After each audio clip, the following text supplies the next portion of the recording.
Dear students, this video is in continuation with the previous video.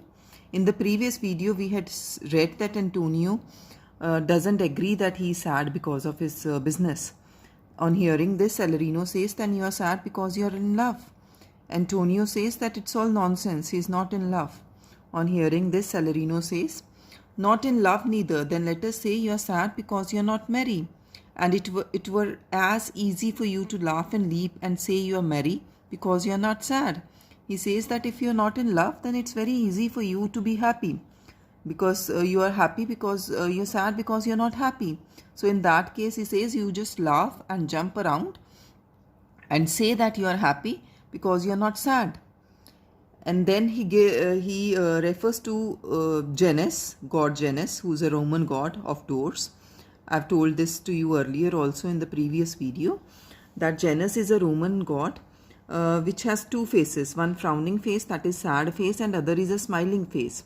So he swears by two-headed Janus that nature has framed strange fellows in her time. He says that nature has created strange people, some strange men. So he talks about two kind of strange men. One who laughs at anything, who doesn't need a reason to laugh, and other who are sad and they do not even laugh on the most humorous thing. No, they don't laugh on anything. So there are two kind of people. He says that nature has framed two kind of people. Nature has created two kinds of people. Some that will evermore peep through their eyes and laugh like parrots at a bagpiper. Parrots are known to be foolish birds. So he's saying some people, they peep through their eyes. It's mentioned in the reference number 54. They always peep through their eyes. They always laugh, wrinkle their face when they laugh so that their eyes appear to be peeping through the folds. So they always laugh and as if their eyes are peeping through the wrinkles of their eyes when they laugh. And they laugh foolishly like parrots, even at a bagpiper. And there's nothing to laugh about in bagpiper. No, the bagpiper is one who plays a bagpipe. That's a musical instrument.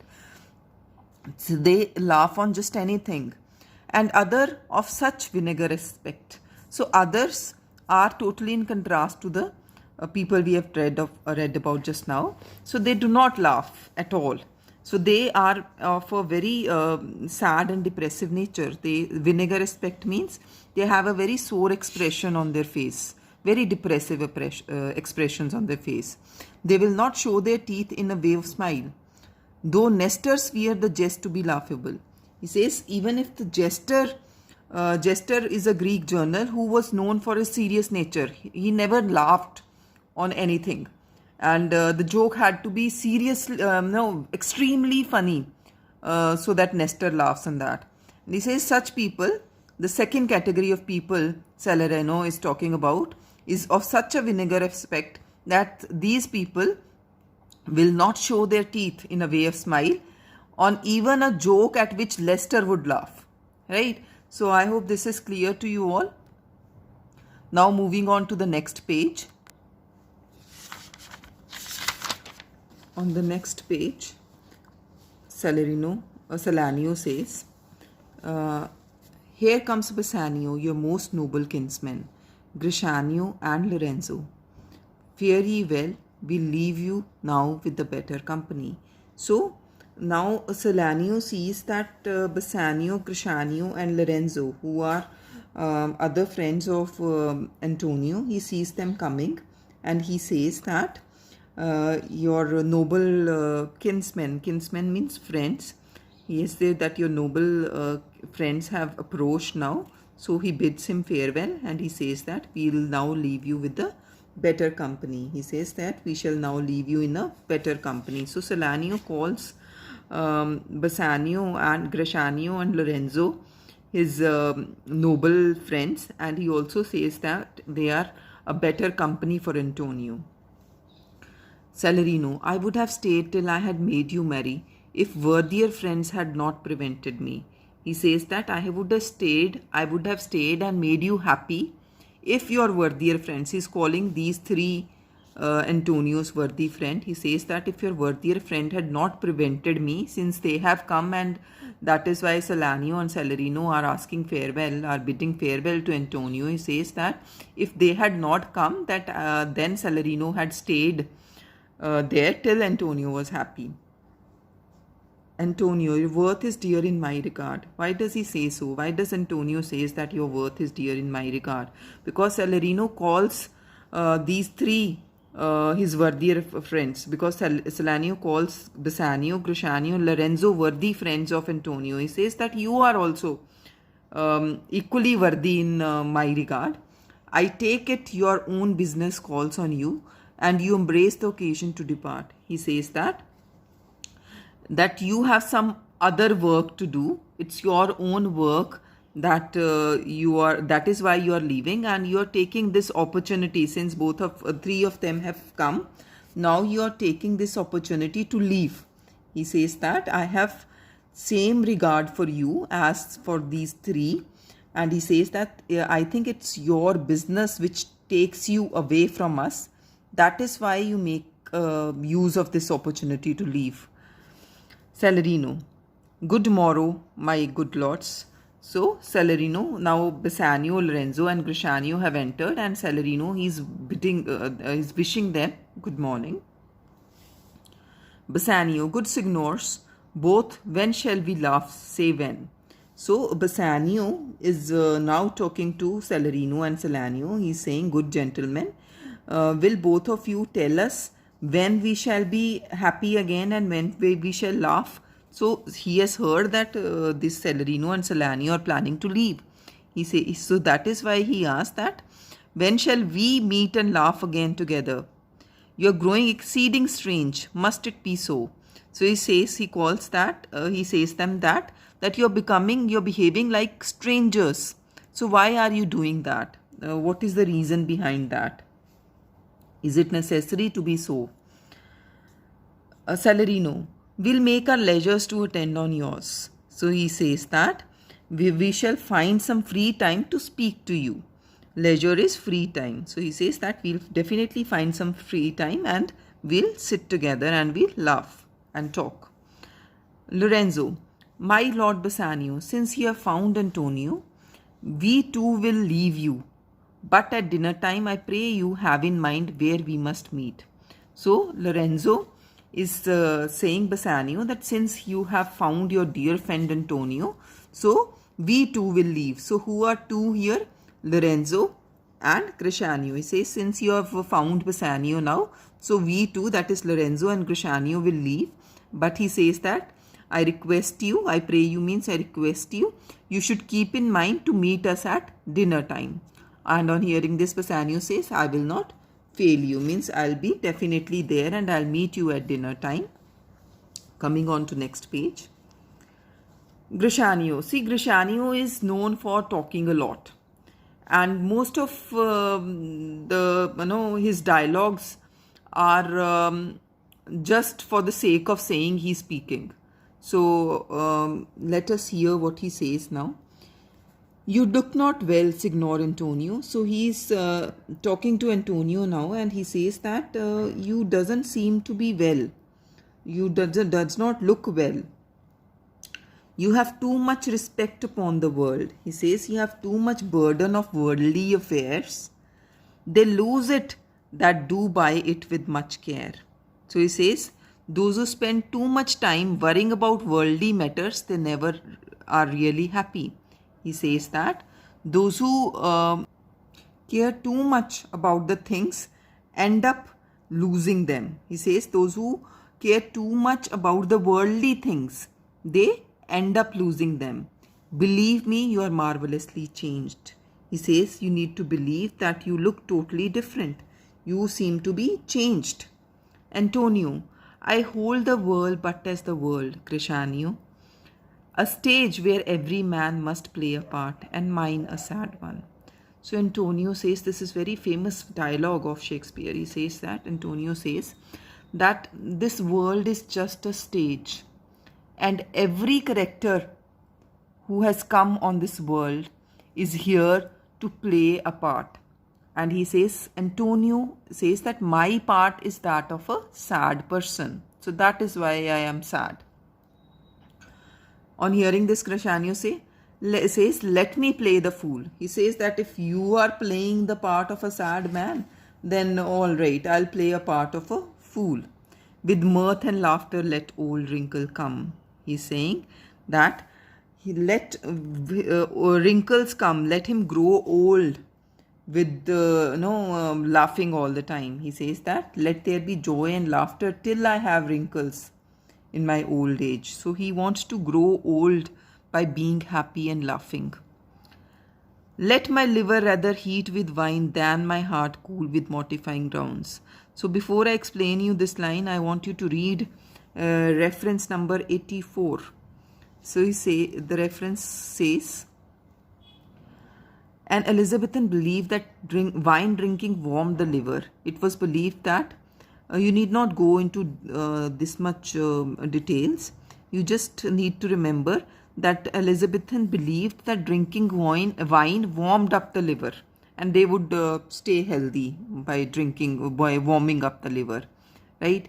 And he says that according to Crescenio, he says that I'm if you are playing a part of a sad man, then I am playing a part of a fool man, and I want to grow old by laughing and being merry all the time.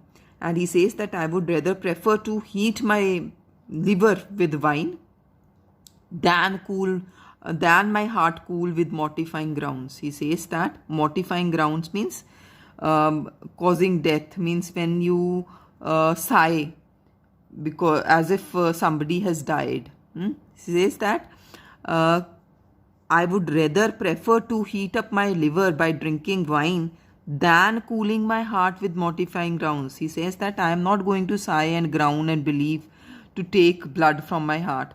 So, as you say, thandi aahein bharna. So he says I am not going to cool my heart by sighs, by aahein bharna, like as if somebody has died. So he says that I'm going to play a part of a fool, and I will grow old by laughing and being merry. I want my wrinkles to appear on my face by laughing. So you might have observed certain old people who have wrinkles in the middle of their forehead. So such kind of people, they have two lines in the middle of their forehead because they usually have a frowning face, a sad face. And there is other category of old people who have wrinkles around their eyes and their jawline. Because they are most of the time laughing and smiling. So he says, Crescenio says that I want to grow old by being happy and being merry, and I want my wrinkles to come because I would stay happy throughout my life. And when I grow old, I would have spent my youth and my entire life by staying happy all the time. He says, I would prefer to heat up my liver by drinking wine than cooling my heart with mortifying grounds. So then he says, why should a man whose blood is warm within sit like a grandsire cut in alabaster? So alabaster is pure white stone. So grandsire means grandfather. He says that why would I sit like a statue of my grandfather when I have warm blood running inside my body? So he's saying if a man is alive, he has warm blood running inside him, why should he behave like a statue? So whatever he is referring to, is referring in context to Antonio. Antonio seems to be, according to him, marvelously changed. So he's trying to make him realize that he should stay happy and he shouldn't be sad. He says that why a person should who has warm blood running inside him, why should he sit like a statue of white marble? Why should he sit like a statue, and why he should be active if he's alive? So what he says in these lines, he says that he is here to play a part of a fool, and he wants that he should spend his life with laughter and joy, and he should get wrinkles and he should grow old by laughing and being merry. Then he says that he will let his body warm with wine rather than cooling his heart with painful grounds, with mortifying grounds. Then he says that why should a man whose blood is warm within, he says that why should a man who has warm blood running in his body sit like a statue of grandfather made up of white marble? Why should he behave like a statue of white marble of his grandfather? Right? So this is what he says in these lines. I am repeating once again. He says that I will play a part of a fool and I don't care if laughter causes wrinkles on his face. He wants to grow old by laughing and being merry, and he says that he would rather heat up his liver by drinking wine than cooling his heart with painful grounds. And he also says that why should a man who has warm blood running inside him behave like a statue of his dead grandfather? He wants him to be actually active. Sleep when he wakes. He says, why should a man behave as if he is sleeping when he is actually awake? And creep into jaundice. He says that why should a man who's alive behave as if he is sleeping, behave as if he is a statue of his dead grandfather? And why should he behave as if he is sleeping while he is awake? And he says such kind of person will start to get jaundice. Jaundice is a disease from being so peevish. Peevish means irritable. By being peevish, he says such person who behaves as if he is sleeping even though he is awake, such person is sure to creep into jaundice because he is so irritable by being peevish. So he is definitely prone to jaundice because he is so irritable. I tell thee what, Antonio, I love thee, and it is my love that speaks. So he says, I am telling you all these things. Crescenio says, Antonio, that I am telling you all these things because I love you, and it's my love that speaks for you. There are sort of men whose visages means faces, do cream and mantle like a standing pond. So he says that if you have ever seen a standing water somewhere, standing pond especially, so there's a layer of dust and all sort of useless things on the surface of water. So there's a stagnant layer on the top of standing water. He says there are certain men whose faces have that still expressions like water of a standing pond. That this is also mentioned in the reference on the same page. It's there in reference number 92. Stand still like a scum that forms on the surface of the still water in a pool.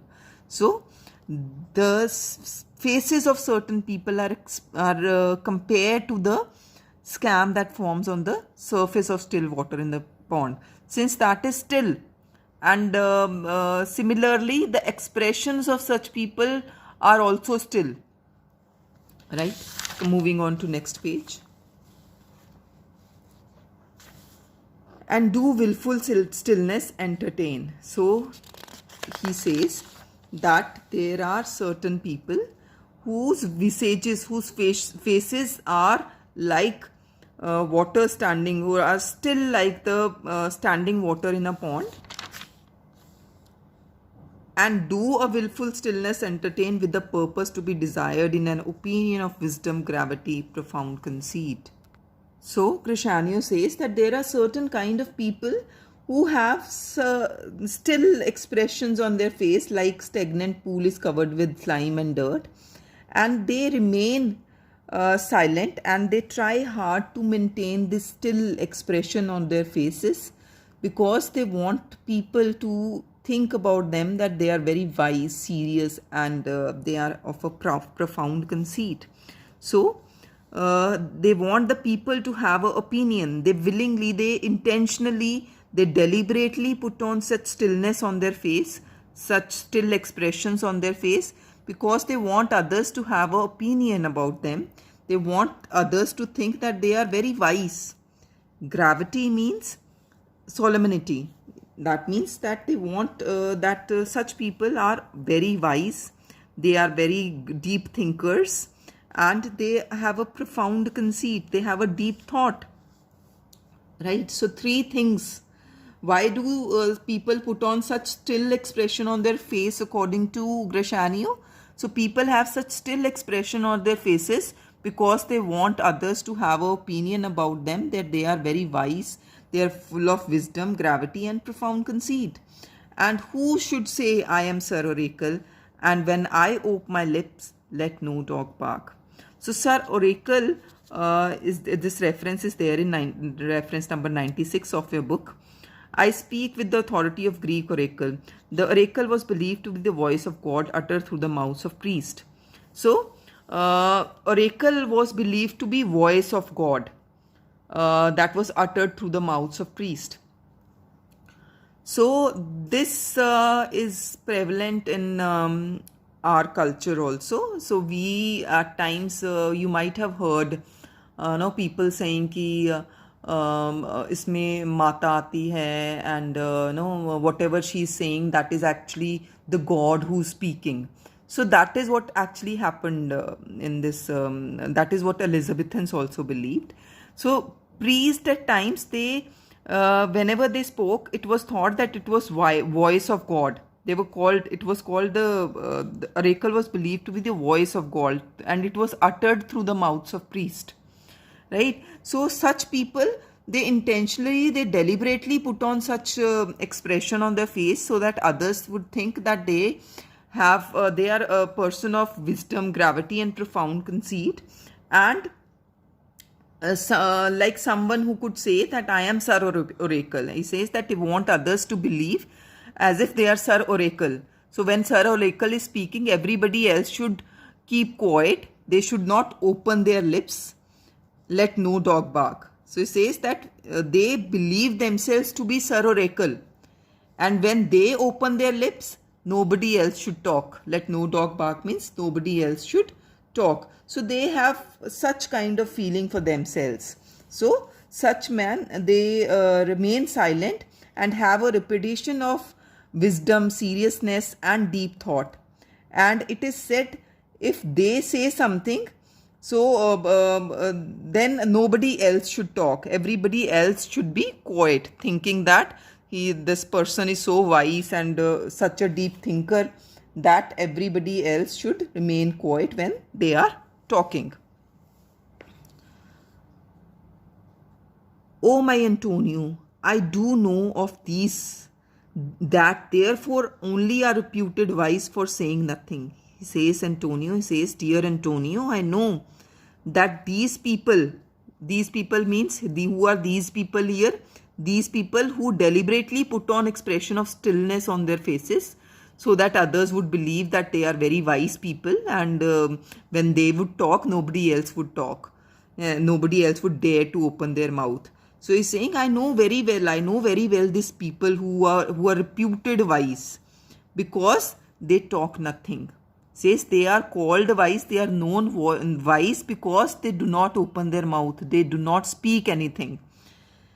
When I'm sure if they could speak, would almost damn those ears which hearing them would call their brothers fool. He says that if they ever speak, if they were to speak, their listeners would call them fools.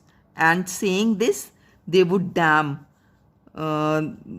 They would damn means because whosoever shall say to his brother that thou fool shall be in danger of hell.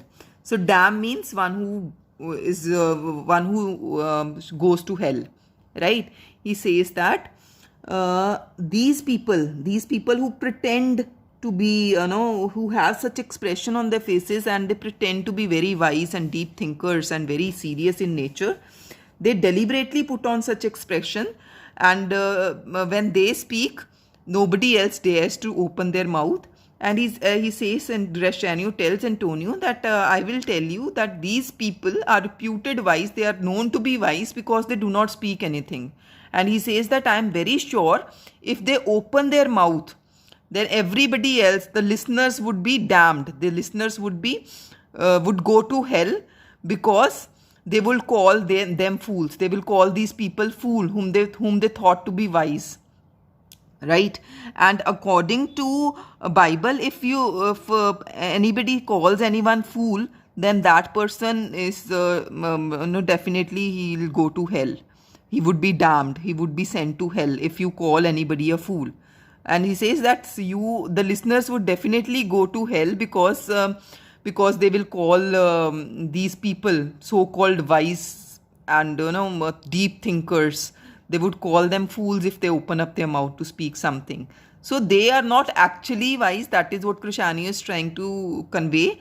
But they deliberately put on such expressions, such still expressions on their face that everybody have a thought that they are very wise. And once they open their mouth to speak, then everybody will call them a fool and not a wise person. I tell thee more of this another time. So this is how Grishanyu is. He talks a lot. He talks a lot. He has said so much and he has so much more to say. He says, I'll tell you more about this some other time. But fish not with this melancholy bait. So what is bait? So if you have ever gone for fishing, or if you have ever seen how people do fishing. So they have a fishing rod, and at the end of the rod they attach a piece of meat to trap fishes. So that is bait. So he is saying that you should not fish, you should not try to trap people with this melancholy, with this bait of sadness. So what is he saying? That what is he trying to say indirectly? He is trying to say indirectly that Antonio is deliberately putting on this sadness, sad expression on his face, because he's trying to trap other people and trying to prove that he is very wise and a deep thinker. For this fool Gajion is a very small and worthless fish. So he's saying that you will not be able to trap by this melancholy bait. I want you to read this reference number 104 and 5. That is where that very clearly shows what the line means. He says you shouldn't use this bait of melancholy silence. So he's being silent and he's being sad. He's putting on an expression of sadness and silence in order to catch this cheap fish of popularity. So he wants to be popular. He wants attention of everybody. So he says you shouldn't use this bait of melancholy to gain popularity. Fool Gajion is a cheap, worthless fish. So he says that you should not fish with this melancholy bait for this fool Gajion. Fool Gajion means to get popularity or to prove yourself to be a wise man. So you shouldn't fish around with this melancholy bait. Come, good Lorenzo, fare ye well. A while I'll extend my exhortation after dinner. He says I'll extend my lecture, I'll extend my good advice after dinner. So he has not finished yet. He has so much more to say. So he's saying for now he bids them farewell, and he says that I will carry on with my exhortation, with my speech, with my lecture, with my giving advice after dinner. Lorenzo, well, we'll leave you then till dinner time. I must be one of these same dumb wise men, for Grishanyu never lets me speak. So Lorenzo is trying to add humor in the play. He's saying that I am also one of these silent, so-called dumb wise man, because Grishanyu doesn't let him speak at all. So if you have seen also, Lorenzo doesn't say much. It's Grishanyu who's talking all the time. He doesn't let Lorenzo speak anything. So he's saying I also fall in the category of this dumb wise man. Grishanyu, well, keep me company but 2 years more. More means more. Thou shalt not know the sound of thine own tongue. He says, if you stay in my company for 2 more years, you'll forget your own sound. So since Grishanyu will not let Lorenzo speak, says if you stay with me for 2 more years, you will forget the sound of your own voice. Antonio, farewell, I'll grow a talker for this year. So Antonio says that, farewell, I'll start speaking because of what you have said. Since you have talked a lot about my silence now, about why I am so silent all the time. So on hearing so much about that, I'll grow a talker. I'll start speaking more. Moving on to next page now. Grishanio, thank I faith for silence is commendable in a neat's tongue tried. So what does he say here? He says that, well then, he says, silence is only praiseworthy in dried ox tongue. He says silent is suitable only for the tongue of for a dried tongue of ox. So he says you should rather be more talkative now. Antonio is Grishanio and Lorenzo have left now. Now Antonio and Bassanio are left. Antonio, is that anything now? So he's asking, when Grishanio has left, Antonio is asking Bassanio that what was he talking about? Is that of any concern now? Bassanio, Grishanio speaks an infinite deal of nothing, more than any man in all Venice. So what is the opinion of Bassanio regarding Grishanio? He says that Grishanio is just an idle talker and he talks more than anybody in Venice. His reasons are as 2 grains of wheat hidden 2 bushels of chaff. See, you might have seen grains of wheat. Grains of wheat are very small and tiny. Chaff is bushels of chaff. Chaff is, if you know what is chaff, chaff is turi, if you have heard that. I'm translating in Punjabi, I guess. Chaff is turi. So if you have seen that, it is used as, chaff is hay. Hay, I think all of you might know what it is. So he's saying that whatever reasons Grishanio has given are like 2 grains of wheat that are hidden in 2 bushels of chaff. So chaff, it's very difficult to find anything that is mixed in chaff. He says that it's finding out, what Grishanio is trying to speak is like looking about for 2 grains of wheat hidden in 2 bushels of chaff or hay. You shall seek all day, or means before you find them. So he says that you could look for all the day. What was he talking about? Oh, you would look for that 2 grains of wheat. What is 2 grain of wheat here actually compared to? Means what is the meaning of what Grishanio has said? He talks too much. So what he talks about is too much. And what he means is actually 2 grains of wheat. Very little.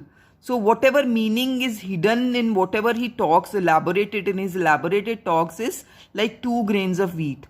And one would seek all day before you find them. He says one would seek throughout the day to find out the meaning of what Grishanio has said. And once you find out that meaning, and when you have them, when you found out the meaning, when you found out that grains of wheat, you are not worth the search. He says that you would feel that it was worthless to put in effort to find what the meaning of his speech was.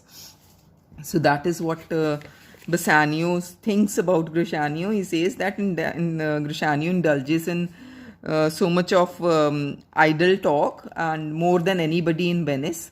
He says that his speech is like 2 grains of wheat hidden in 2 bushels of worthless chaff or hay. And he says you may spend a whole day to find them. When you find them, you would find them not worth the search.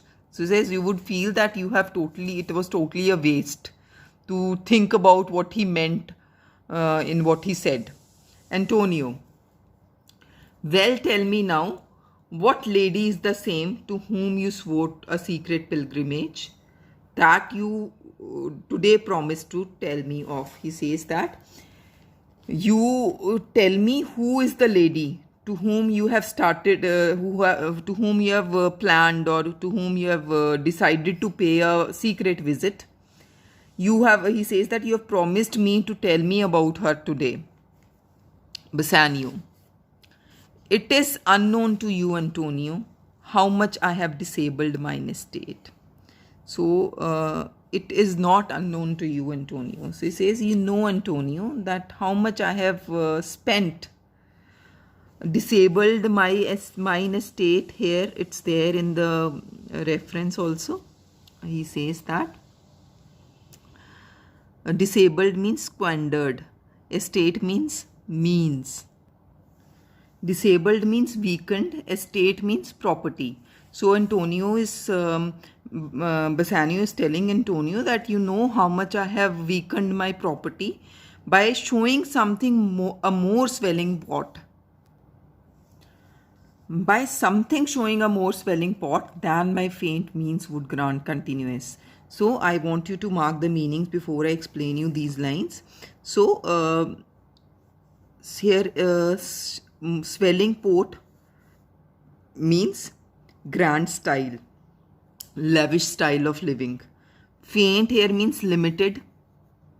Grant continuance means to keep me, to permit me to keep up. He says that what he means in this line, that he had been living his life in a more lavish way than his faint means could afford. So he says that he has weakened his property because he was in habit of living a lavish life that he couldn't afford. So which was beyond his faint means. Faint means here are resources that are very limited. Means are resources. So he had very limited resources and he couldn't afford to live a lavish lifestyle, but he lived a lavish lifestyle which was beyond his resources, which was beyond his faint means. That is why he has disabled his estate. That is why he has disabled his property. So what he says, Antonio, in these lines, he says that you know very well that I have been using my wealth in living a more lavish life than I can afford. That is why he says that I have weakened my estate. I have weakened my resources. He doesn't have, he's not left with much now. So he says that after this he says, nor do I now make moan to be abridged for such a noble rate. He says, I am not sad. I do not moan. Means I am not complaining about living such a lifestyle. Obliged means, to be obliged means to be forced to give up. He says that I am not mourning to be forced to give up from such a noble rate, from giving up a life of luxury or such a royal lifestyle, such a lordly way of living. So he's saying that I am not complaining that I am forced to give up this lordly or this grand style of living, but my chief care is to come fairly off the great debts wherein my time something too prodigal had left me gauged. He says that I am not complaining that I have to I'm forced to give up this luxurious way of living, but he says that my chief concern, my main concern is to come out of the debts wherein my time something too prodigal had left me gauged. He says that I am debted because in my youth I have been very extravagant. I had been living a lifestyle that was beyond my means. My means were very limited and very scarce, but I spent a lot. That is why I am in debts now. That is why I have to clear all the loans and I have to return back all the borrowed money.